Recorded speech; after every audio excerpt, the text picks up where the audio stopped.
Dr. Marcus Wellington was dying. The most powerful CEO in the country, worth over $12 billion, lay motionless in the private wing of Metropolitan General Hospital. His breathing was shallow, his pulse barely detectable. Around his bedside stood 100 of the world's most renowned physicians, each one more desperate than the last. They had tried everything: experimental treatments from Switzerland, cutting-edge procedures from Japan, miracle drugs that cost more per dose than most people's annual salary. Yet nothing worked. The mysterious illness that had struck Marcus down 3 weeks ago continued to baffle every medical expert who examined him.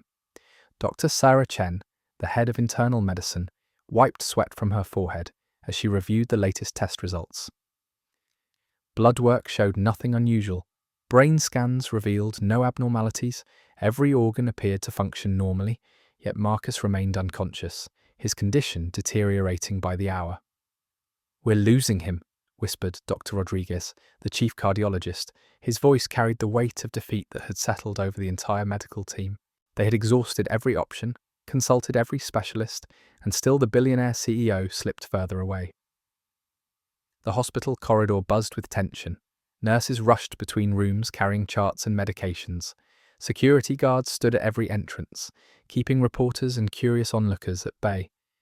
The entire medical world watched as the most brilliant minds in healthcare struggled to solve this impossible puzzle. Marcus Wellington hadn't always been a billionaire. Born in a small farming town, he had built his empire from nothing through sheer determination and brilliant business instincts. His technology company revolutionized how people communicated across the globe. Millions of jobs depended on his leadership.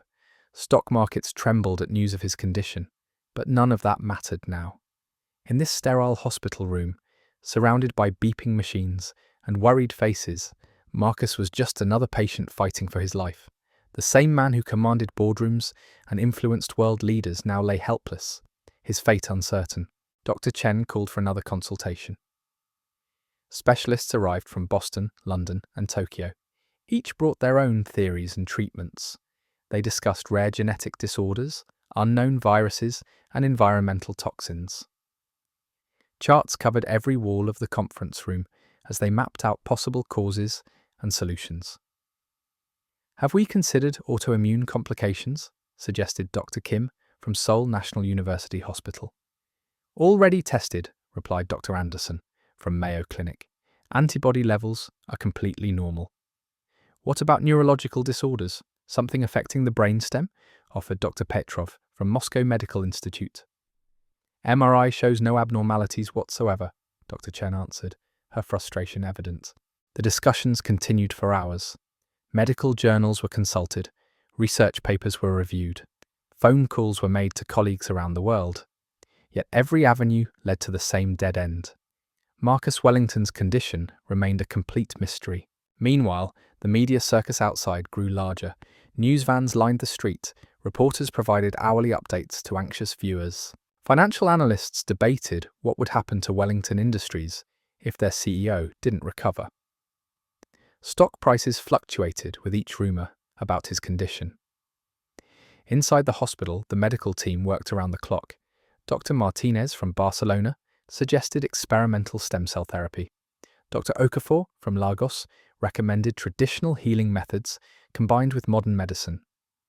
Dr. Thompson from Sydney proposed a revolutionary new drug still in clinical trials. Each treatment was carefully considered and, when deemed safe, attempted. Marcus received injections, IV drips, and carefully monitored medications.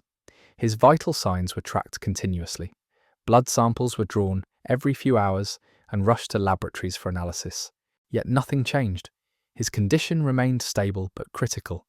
He showed no signs of improvement, no response to any intervention. The 100 doctors began to whisper among themselves about the possibility that this case might be beyond medical science.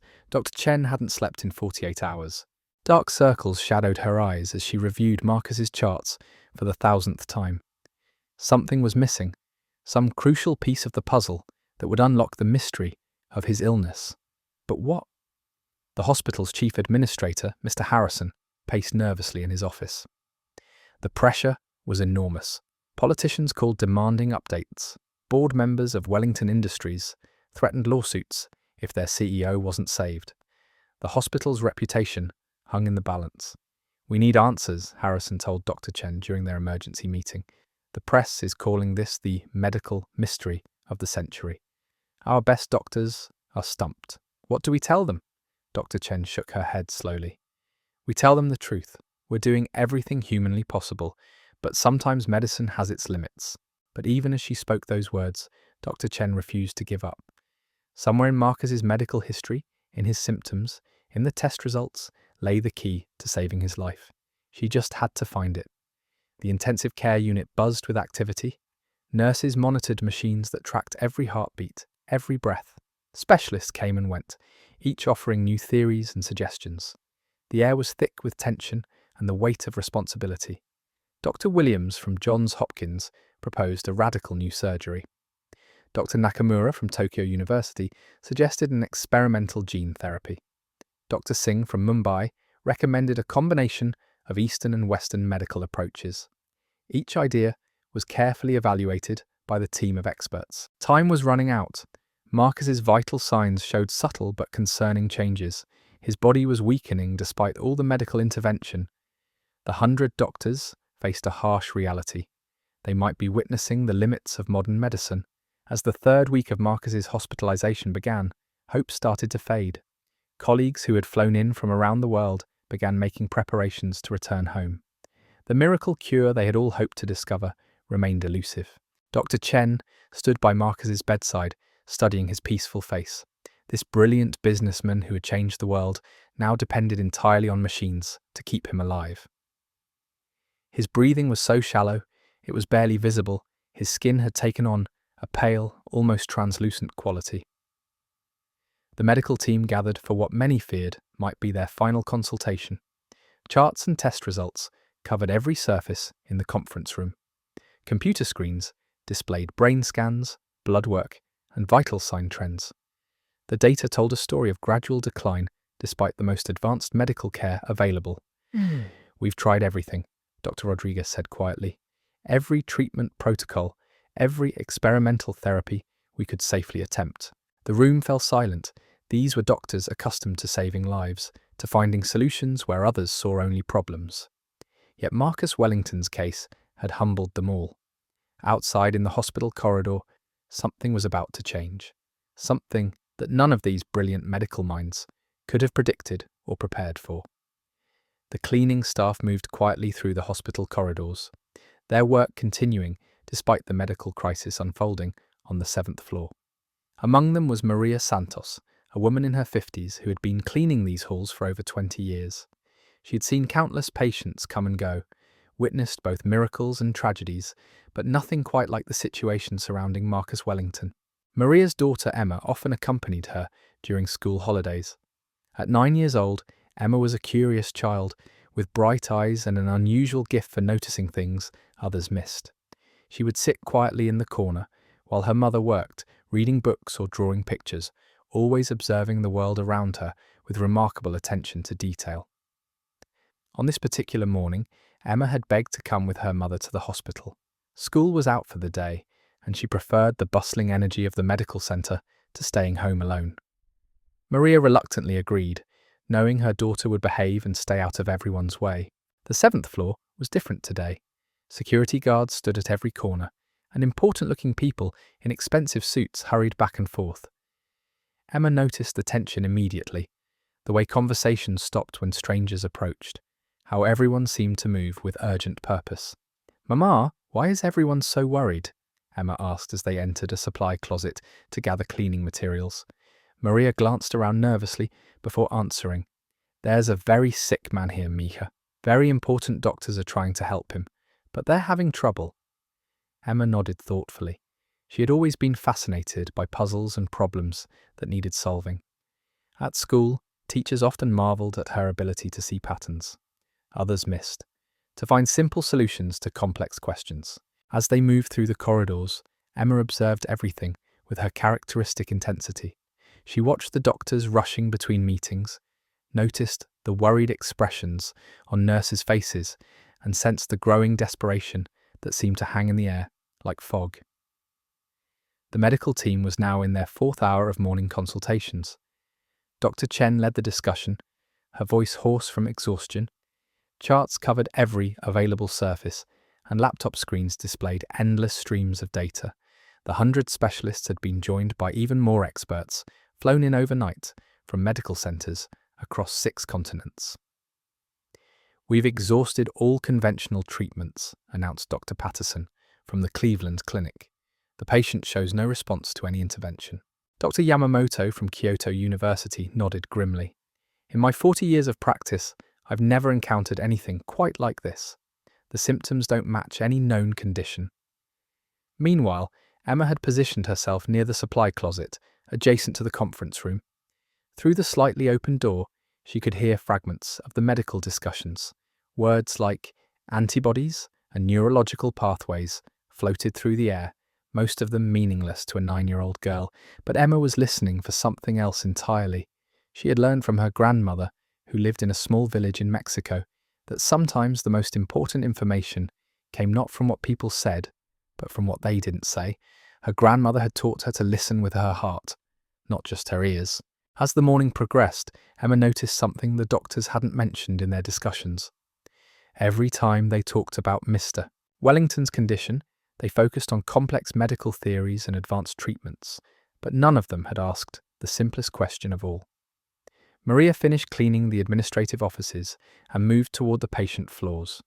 Emma followed quietly, her mind working through the puzzle she had been observing all morning. The answer seemed so obvious to her, yet all these brilliant adults appeared to be missing it completely. The intensive care unit was a maze of machines and monitors. Emma had never seen anything like it before. Tubes and wires connected to various devices that beeped and hummed constantly. In the center of it all lay a man who looked much smaller and more fragile than she had expected for someone so important. Dr. Chen was adjusting one of the monitors when she noticed the little girl standing in the doorway. "Excuse me, you can't be in here," she said gently but firmly. "I'm sorry, doctor." Maria quickly appeared and took Emma's hand. "She's my daughter. She won't cause any trouble." Emma looked up at Dr. Chen with curious eyes. "Doctor, can I ask you something about the sick man?" Dr. Chen paused, surprised by the child's directness. Despite her exhaustion and frustration, something about Emma's earnest expression made her want to listen. "What would you like to know? Has anyone asked him what he wants?" The question hung in the air like a bell that had been struck. Dr. Chen stared at the little girl, her mind racing through all the complex procedures and treatments they had attempted. In all their sophisticated medical discussions, had anyone considered the patient's own wishes? "What do you mean, sweetheart?" Dr. Chen asked, kneeling down to Emma's level. Emma pointed toward Marcus Wellington's still form. "My grandmother says that sometimes people get sick because their spirit is tired. Maybe he doesn't want to wake up because he's scared or sad about something. Have you asked him what's wrong?" The simplicity of the observation struck Dr. Chen like lightning. For 3 weeks, they had focused entirely on Marcus's physical condition, running every conceivable test and trying every possible treatment. But they had never considered the emotional or psychological factors that might be affecting his recovery. "That's a very interesting thought," Dr. Chen said slowly. "But he's unconscious. He can't hear us or respond." Emma tilted her head, considering this. "My grandmother says unconscious people can still hear everything. She says you have to talk to their heart, not their ears." Dr. Rodriguez, who had been monitoring Marcus's vital signs nearby, overheard the conversation. He approached with skepticism written across his face. "Little girl, we're dealing with a complex medical condition here, not fairy tales." But Dr. Chen held up her hand, her expression thoughtful. "Wait a minute. There's actually significant research supporting the idea that comatose patients can process auditory information. We've been so focused on treating his body that we haven't addressed any potential psychological factors." Emma nodded enthusiastically. "Maybe if you talk to him like he's your friend, instead of just a sick person, he might want to wake up." The suggestion was so simple, so fundamentally human, that it cut through all the complex medical theories like a knife through butter. Dr. Chen felt a spark of hope for the first time in days. She turned to Dr. Rodriguez. "What if we've been approaching this all wrong? What if the solution isn't more complicated than we thought, but simpler." The two doctors looked at each other, then back at Emma, who was watching Marcus Wellington with the kind of pure, uncomplicated compassion that adults often lose in their rush to solve problems with technology and expertise. For the first time in 3 weeks, someone was suggesting they try something that cost nothing, required no special equipment, and could be attempted immediately. All it required was treating Marcus Wellington not as a medical mystery to be solved, but as a human being who might need something more than medicine to find his way back to consciousness. The 100 doctors had failed because they had forgotten the most basic truth of all healing begins not with procedures and medications, but with human connection and understanding. Emma's innocent question was about to change everything. Dr. Chen knelt beside Marcus Wellington's bed, her heart pounding with a mixture of hope and uncertainty. Emma's words echoed in her mind as she studied the billionaire's peaceful face. For 3 weeks, they had treated him like a collection of symptoms and test results. But what if this 9-year-old girl was right? What if they had been missing something fundamental? "Mr. Wellington," Dr. Chen said softly, her voice barely above a whisper. "My name is Dr. Sarah Chen. I've been taking care of you for the past 3 weeks." The monitors continued their steady beeping. Marcus showed no visible response, but Emma, who had quietly moved to stand beside the bed, nodded encouragingly. "Tell him about his company," Emma suggested. "Tell him people need him." Dr. Chen felt awkward at first, talking to an unconscious patient, as if he were fully aware. But something about Emma's presence gave her courage to continue. "Your employees are worried about you, Mr. Wellington. Wellington Industries stock has been fluctuating, but your board of directors is keeping everything stable. They're waiting for you to come back." Still no response. Dr. Rodriguez watched from across the room, his expression skeptical but curious. Other medical staff began to gather, drawn by the unusual scene of a child offering medical advice to world-renowned physicians. Emma climbed onto a chair to get closer to Marcus's face. "Sometimes when I have bad dreams, my mama sings to me. It makes me feel safe." "I don't think singing is appropriate here," Dr. Rodriguez interjected. But Emma wasn't deterred. She began humming softly, a simple melody her grandmother had taught her. The sound filled the sterile room with unexpected warmth. As she hummed, something remarkable happened. Marcus Wellington's heart rate, which had remained consistently low for weeks, showed a slight but measurable increase. Dr. Chen's eyes widened as she watched the monitor. "Did you see that?" Dr. Rodriguez moved closer to check the readings. "It could be coincidence." Emma stopped humming and looked directly at Marcus. "Mr. Wellington, I know you're scared. My papa went away when I was little, and I was scared too. But my mama told me that being scared is okay. You don't have to be strong all the time." The heart monitor beeped faster. This time, there was no denying the correlation. "Keep talking," Dr. Chen whispered to Emma. "My mama works really hard to take care of me," Emma continued, her small hand gently touching Marcus's arm. "She cleans these floors every day because she loves me. I bet there are people who love you too, and they want you to come back." Marcus's breathing, which had been shallow and barely perceptible, began to deepen slightly. Dr. Williams, from Johns Hopkins, who had been observing from the doorway, stepped forward. "This is unprecedented. We need to document these vital sign changes." But Emma wasn't finished. She leaned closer to Marcus, her voice taking on the gentle, reassuring tone she had heard her mother use countless times. "It's okay to be tired, Mr. Wellington. Building big companies and making important decisions must be really hard, but maybe you've been working so much that you forgot how to rest properly." The room fell silent except for the sound of medical equipment and Emma's soft voice. Even the most skeptical doctors found themselves drawn into the moment, watching as this child accomplished what their combined expertise had failed to achieve. "You know what I think?" Emma said, settling more comfortably in her chair. "I think you got so busy taking care of everyone else that you forgot to take care of yourself. My grandmother says that happens to grown-ups sometimes." Marcus's eyelids fluttered almost imperceptibly. Dr. Chen held her breath, afraid to move or speak, lest she break whatever spell Emma was weaving. "The doctors here are really smart," Emma continued. "They know all about medicines and machines.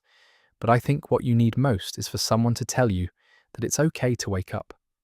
that people will still love you even if you're not perfect. Dr. Rodriguez was now studying the monitors intently. Marcus's brain activity, which had shown minimal variation for weeks, was displaying patterns they hadn't seen since his admission. Emma's voice grew even softer, almost like a lullaby. My mama says that sometimes when people are really important, they think they have to carry all the heavy things by themselves. But that's not true. There are other people who can help carry the heavy things. A single tear rolled down Marcus Wellington's cheek. The medical team stood frozen, witnessing something that challenged everything they thought they knew about consciousness and healing. This wasn't about medication dosages or surgical procedures. This was about human connection in its purest form. "I see you crying, Mr. Wellington," Emma said gently. "That's okay. Crying means you're ready to feel better." Dr. Chen moved closer to check Marcus's pupils. They were responding to light for the first time in 3 weeks. His muscle tone, which had been completely flaccid, showed signs of returning strength. "Emma," Dr. Chen whispered, "what made you think to talk to him this way?" Emma looked up with those bright, knowing eyes. "Because when I'm scared, I don't need medicine. I need someone to tell me everything will be okay and that I'm not alone." The simplicity of her logic was devastating in its accuracy. Marcus Wellington, despite his billions and his empire, was fundamentally just a person who'd been carrying an enormous burden. His body had shut down, not because of any exotic disease, but because his spirit had become overwhelmed. Dr. Patterson from Cleveland Clinic shook his head in amazement. "We've been treating the symptoms while completely ignoring the cause." Emma continued her gentle conversation with Marcus, telling him about her school, her friends, and how her mother worked hard but always found time to read bedtime stories. She spoke about simple pleasures and everyday joys, painting a picture of life beyond board meetings and profit margins. "You don't have to be scared anymore," Emma said, patting Marcus's hand with her tiny fingers. "The doctors fixed your body, but your heart needed someone to remind it how to be happy again." Marcus Wellington's eyes opened. The room erupted in whispers and gasps. After 3 weeks of unconsciousness, the billionaire CEO was looking directly at Emma, his gaze clear and focused. "Hello," Emma said simply, as if waking a sleeping friend was the most natural thing in the world. Marcus tried to speak, but his voice came out as barely a whisper. Emma leaned closer to hear. "Thank you," he managed to say. Dr. Chen quickly began checking his responses, shining lights in his eyes and testing his reflexes. Everything indicated a complete neurological recovery. The mysterious illness that had baffled 100 doctors was dissolving like morning mist. "Mr. Wellington, can you tell us how you're feeling?" Dr. Chen asked. Marcus looked around the room, taking in the faces of the medical team who had worked tirelessly to save him, but his gaze kept returning to Emma. "I feel like I've been carrying the world on my shoulders," he said, his voice growing stronger. "And I forgot that I didn't have to carry it alone." Emma smiled. "That's what I told you. Sometimes grown-ups forget that it's okay to ask for help." Dr. Rodriguez was running additional tests, confirming what everyone could already see. Marcus Wellington was not only conscious but appeared to be making a complete recovery. His vital signs were stabilizing at normal levels for the first time since his admission. "This is medically impossible," Dr. Yamamoto muttered, reviewing the data. 3 weeks of deterioration reversed in a matter of minutes. But Emma had a different explanation. "It's not impossible. He just needed to remember that being alive is supposed to feel good, not scary." As word spread throughout the hospital, staff members began gathering outside the intensive care unit. The cleaning lady's daughter had accomplished what the world's most brilliant medical minds could not. She had reached past all the complex theories and expensive treatments to touch something much simpler and more powerful. Marcus was sitting up now, still weak but clearly on the path to full recovery. He looked at Emma with profound gratitude. "How did you know?" he asked. Emma shrugged with the casual wisdom of childhood. "My grandmother says that people don't get sick in their bodies first.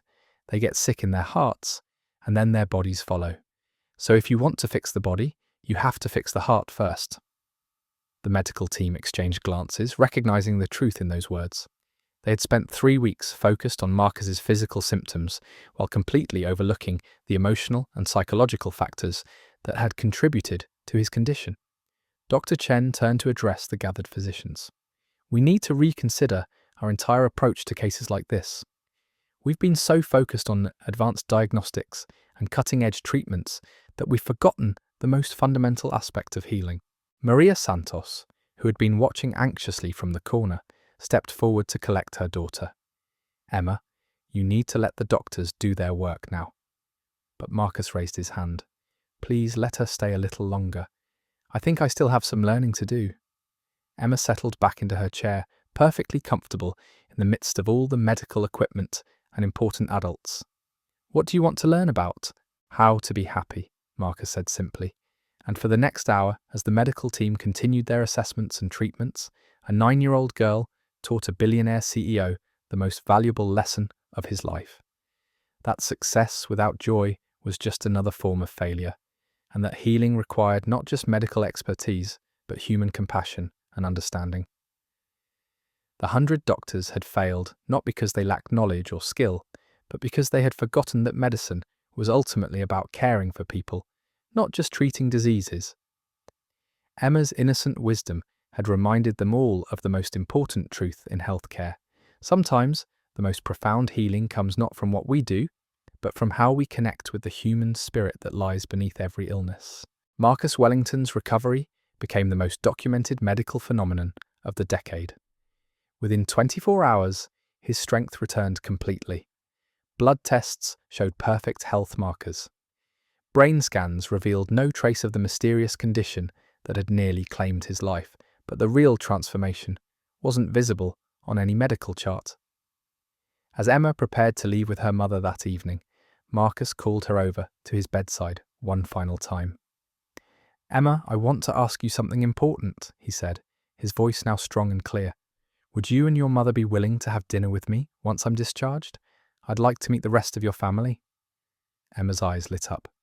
Can we have pizza? I've never had pizza with a billionaire before. Marcus laughed, a sound that seemed to surprise even himself. We can have whatever you want. Dr. Chen watched this exchange with amazement. The same man who had been unreachable for 3 weeks was now making dinner plans with a child and her mother. The healing went far deeper than anyone had initially understood. 3 days later, Marcus Wellington walked out of Metropolitan General Hospital completely recovered. But he didn't return to his executive suite or his penthouse apartment.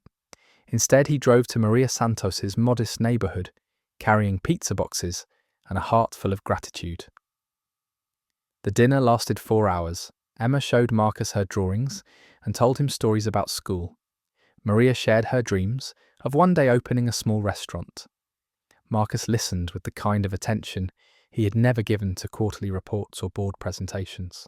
You know what I realized in that hospital? Marcus told Maria, as Emma colored at the kitchen table. I built a $12 billion empire, but I forgot to build a life worth living. Maria nodded knowingly. Money can buy many things, senor, but it cannot buy peace in your heart. Your daughter taught me that, Marcus replied. She saved my life in ways those doctors never could. The following Monday, Marcus returned to Wellington Industries, but everything had changed. His first act as CEO was establishing the Emma Santos Foundation for Pediatric Care, funded with $100 million. The foundation would ensure that children's voices were heard in medical settings and that families like Maria's would never struggle to afford health care. But the changes went much deeper than philanthropy. Marcus restructured his entire company around work-life balance. He instituted mandatory vacation policies and mental health support for all employees. Board meetings were limited to 3 hours maximum. And every Friday afternoon, the executive offices closed early so people could spend time with their families. A company is only as healthy as the people who run it, Marcus announced to his shocked board of directors. We've been so focused on profit margins that we forgot about human margins. Some investors complained. Stock analysts questioned his judgment. But Marcus Wellington had learned something more valuable than market share or quarterly earnings. He had learned that success without meaning was just another form of failure. 6 months later, Wellington Industries reported record profits. Employee satisfaction reached all-time highs. Productivity soared as stress levels dropped. The company became a model for corporations worldwide, proving that treating people as human beings rather than resources actually improved business outcomes. Dr. Chen published a groundbreaking paper about Marcus's recovery, titled The Integration of Emotional Intelligence in Critical Care Medicine. Medical schools began incorporating courses on patient psychology and the importance of addressing mental health alongside physical symptoms. The 100 doctors who had initially failed to save Marcus there became advocates for a more holistic approach to medicine. They traveled to conferences sharing Emma's story and encouraging colleagues to remember the human element in healthcare. Emma Santos, now 10 years old, became something of a celebrity in medical circles.